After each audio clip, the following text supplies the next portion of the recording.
he's like, Mom, I'd like to talk about jiu-jitsu. Yeah. I did jiu-jitsu in college. Awesome. I was so ahead of the thank game. you. Well, you know what? It's funny because I Eat that, Rogan. I mean, got like 20 years on him. a little bit.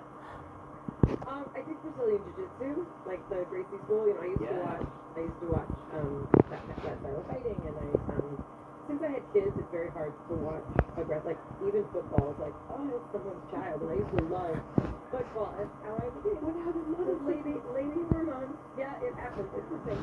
Anyway, but I love jiu-jitsu. I now do taekwondo, which is a little gentler on the joints and parts. But So you don't want to get wristlocked? wow.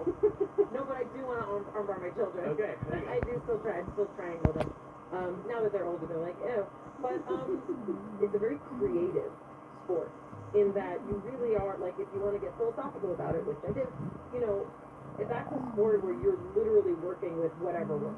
Yeah. Meaning you are using all leverage points and amazing principles of your body, mechanics, and physics. But there's kind of no rules, you know, like taekwondo and those kind of disciplines have a lot of discipline and we do, you know, very specific things and, you know, there's like a, you know, a way that you move your elbow and your hand so that it's perfect and we also do self-defense. But can you talk a little bit about sort of like what jiu-jitsu does for you in particular? For me, I love it because it's a game. And I love video games. I grew up playing them. I love that. My brain was pre-tuned to like, oh, I have a mission. I have to figure out how to complete that mission. It's a puzzle. Yeah. And I just love it. It's I'm using my body to try and submit you with only, you know, my 2 arms, 2 legs, your 2 arms, 2 legs, your neck, you know, your wrists, your ankles. Right. So it's a it's just it's brutal and it's fun and it's an amazing way to just get out everything, and it's kind of like meditation because I find if I'm doing jiu-jitsu and my mind is elsewhere, I'm useless. So you have to be so present and in the now and experiencing that second every second. You have 4 daughters. I do. You make girls. I do. As it were. Yes, only. Are they athletically inclined? So my eldest showed a bit of interest in jiu-jitsu. She was doing really well, and then she got a little butt hurt from a boy there. He like shoved her, and she was like, She got butt hurt? yeah. He was a little too rough with her, and yeah, she didn't like it. And I don't blame her. I mean, what he was a little like, hey, you know, that's like, you're much bigger than her. Doesn't matter if it's a boy or a girl, but it's still. Ticket, please. Thank you. Tickets, please, madam. Sure, let me just... Oh, this jacket's got so many pockets. No. Got it on eBay. Vintage, one of a kind. I just needed to be. Couldn't find it anywhere. Then, ta-da! eBay. Total bargain. That's nice. But I still need to see the ticket. With great deals on things you love, you can't help but say when it's eBay. Things people love. Size matters in jiu-jitsu. And then my 8-year-old was a phenomenal gymnast. And I say was because she quit because she was so damn good.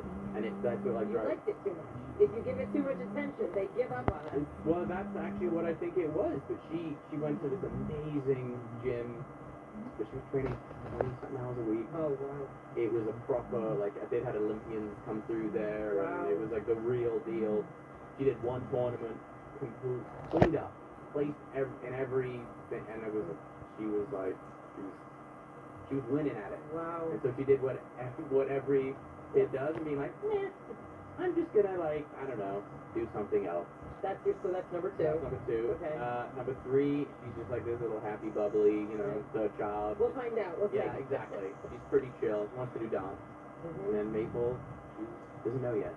No. She's just crawling. Yes, I was going to say, no one knows yet. You were recently married. Yeah. So congratulations. Thank you very much. And how you were married before, it also happened. How are you enjoying it this go around? Much better. Yeah. I mean, you're different. Well, yeah, and there's so, I think I actually saw your divorce and then your follow-up divorce Yes. thing, and I appreciate the honesty from that because there's so much. I'm saying it twice now. You don't know what you don't know when you go through a divorce. It also, for me, it was like, okay, this is what I need. I never thought about what life would look like with a new partner. I never realized the emotional impact only having 50% of my kids. It's terrible. I'm like, oh my god, by the time they're 18, I would have only had them for 9 years. I don't get the full 18 years. I can speak to them, I can go see them if I want at my ex-wife's house, but like, I don't get to put them in bed every night. I don't get to, it sucks. And especially with girls, and that's something that has been, as of late. You mean girls because they actually like you for longer? Yeah, my girls love me. Like I'm like the man. And it's so funny. My eldest, she'll come in and she's like, so there's this boy out of the commercial. She tells me everything. It's like, yeah. But she's at that age now where she's becoming a woman, but she's such like a bro. She walks through the house like drying her hair naked, and I'm like, put the freaking clothes on. Like, no. Yeah. Their job. I wonder, especially as you're older, is nearing the age that you were, then when kind of like your life became public and also complicated in different ways. How do you not freak out? How do you frame it so that you're not that person who's overcompensating for what you're afraid might happen? How does that work for you? I try and remove shame as much as I can because shame breeds secrets. And I always tell my eldest, because she's getting to that kind of dipping into some mischief and trying to play games in not cool ways, and my thing to her is just don't lie to me. I don't care what you're doing.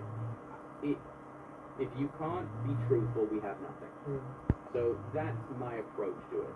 And from my own experience, I felt so much shame, and I felt so much.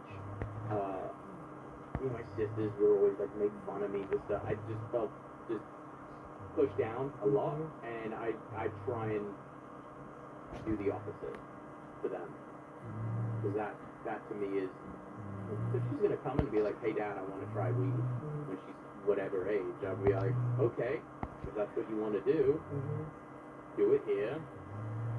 I'll create a safe environment for you. You can try it. You want to watch her do stuff? I'm not gonna watch her. I'm just gonna create an environment and then go in the other room. Yeah, I don't want to think of that. Yeah, but they're gonna do it. And here's the weird thing. I'm sure you're realizing this now. Everyone I know who's got teenagers, it's like they're not really doing any of the hard stuff. Mushrooms and weed now. Like that's just the norm. I mean, I couldn't get them to leave the house for years, like because COVID was such a strange. The best years of my life as a parent of teenagers, I was like, I know where everyone is. I know what they're doing because they don't leave. Right? There's nothing coming in and there's nothing going out. It was like, I know no one's pregnant because of my child. Like I said. Look, I've talked a lot with my kids, and I don't know, my ex-husband, we don't compare notes on everything. We compare notes on a lot of things, but, I've decided to not have secrets from my kids either, while many aspects of my life weren't on television or, like kind of in the news, like that way, of course, like I have experiences in life. And I do make sure to like be that person to remind them how different the quality of drugs is. Meaning, like the pot that you would get in the 80s and 90s was a bit of like black mush that like came from somewhere far away, like that was brought over.